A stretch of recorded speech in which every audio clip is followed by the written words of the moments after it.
Well, today's Good Friday, and that means that markets are closed and there's not a whole lot going on. So that gives me a chance to take a step back and examine a topic that not a lot of people probably are thinking about right now, and that is the candidacy of one Joseph Robinette Biden. I don't think I've even made mention of the fact that the Democratic primary is totally over. Bernie Sanders is gone.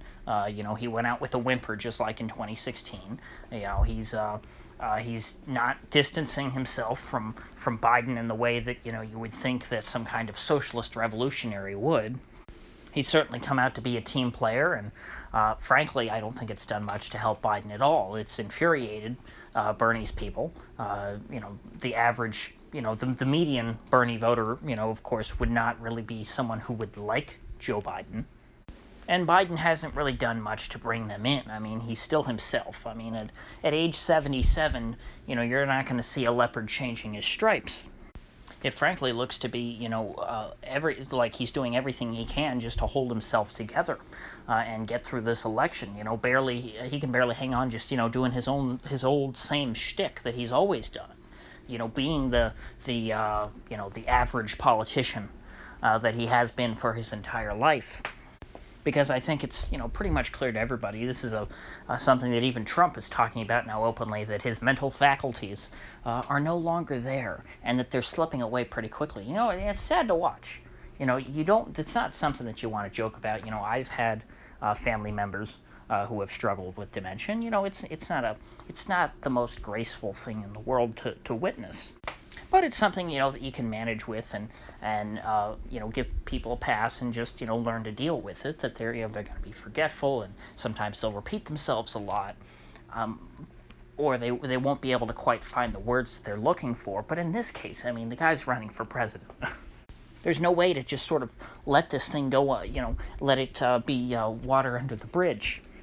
And frankly, I don't see how Biden is going to hold up too well under the pressures of a presidential campaign. If anything, and I might have mentioned this part before, this whole Wu flu thing has been a blessing in disguise for Biden because, not only does it, provide, a big challenge to Trump, and it makes it hard for Trump to argue from a position of strength and to say, hey, look how great America is because of me, because things are not going great because of the virus right now. And, of course, Trump's big thing that he's been pushing since he got elected is, hey, the economy's great. I made everything great. This is because of me.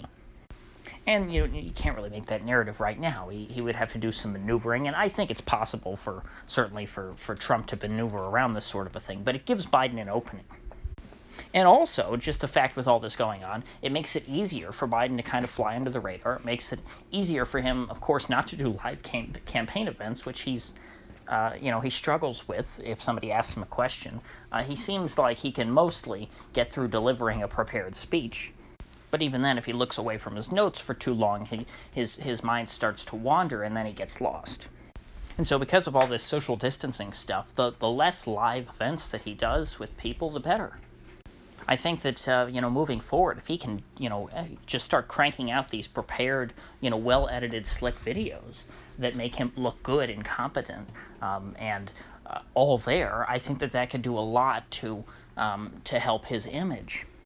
And, clearly his campaign staff knows this, and that's why they have, there's been that whole meme, where's Joe Biden, going around, mostly amongst the Bernie people, because they felt like Joe wasn't, paying attention to their campaign, which, can you really blame him? I mean, Bernie has been done for a while, long before Bernie ever decided to actually drop out. The election was over for him. But Biden really has just been absent. He's on the ballot, but he's not really in the campaign. But, under all this pressure to actually, be around and try to win, win the presidency, he has had to do some I don't know if they call it's not satellite uplink. It would probably be like Skype or something like that, type things where he does interviews with people on TV, and that hasn't gone well. And first of all, there's going to be some trouble with him because he's older to try and get used to. Well, actually, no, he's used to talking on TV, so he should be used to the lag that you get in an interview. Most people probably are not used to the lag that you would get. because, with the satellite uplink there is a few second delay. But I think actually over the internet the lag is not as bad, so it should be easier for him to talk in a conversation with people like that. But still, when you don't have that direct human element, sometimes it can be difficult to communicate, especially when his faculties are not all there. So he's, of course, been making a fool of himself on TV that way, too. And the media's been doing their best to cover up for him, so I guess he has that going for him. But, we still do have the internet. People are seeing, how he is. I think that people recognize that, if he gets elected president, he's going to have to be propped up in his chair, Woodrow Wilson style. Joe Biden, might become president of the United States, but he'll never, be the head of the executive branch, if that makes any sense. And so what all this is leading up to is an opening in the Democratic field, the now closed Democratic field, since Biden is the only one running, for, some new voice, for someone to be brought in at the convention, because, of course, Biden has not been officially nominated yet. But there's an appetite amongst the Democratic electorate for some other candidate other than Biden, just somebody who perhaps isn't as senile. And so, in a very, clever sort of way, the Club for Growth and I believe the New York Post in partnership, or maybe it was just the Club for Growth and it was published by the New York Post, which, by the way, are both right-leaning groups. The Club for Growth is sort of a, I guess, Chamber of Commerce affiliated type of, nominally free market, but also kind of crony-ish type of establishment economic group. And then you have the New York Post, which is just they're New York Republicans. So they're like center-left Democrats, basically. But, because they are Republicans, they're not friendly to Democratic candidates.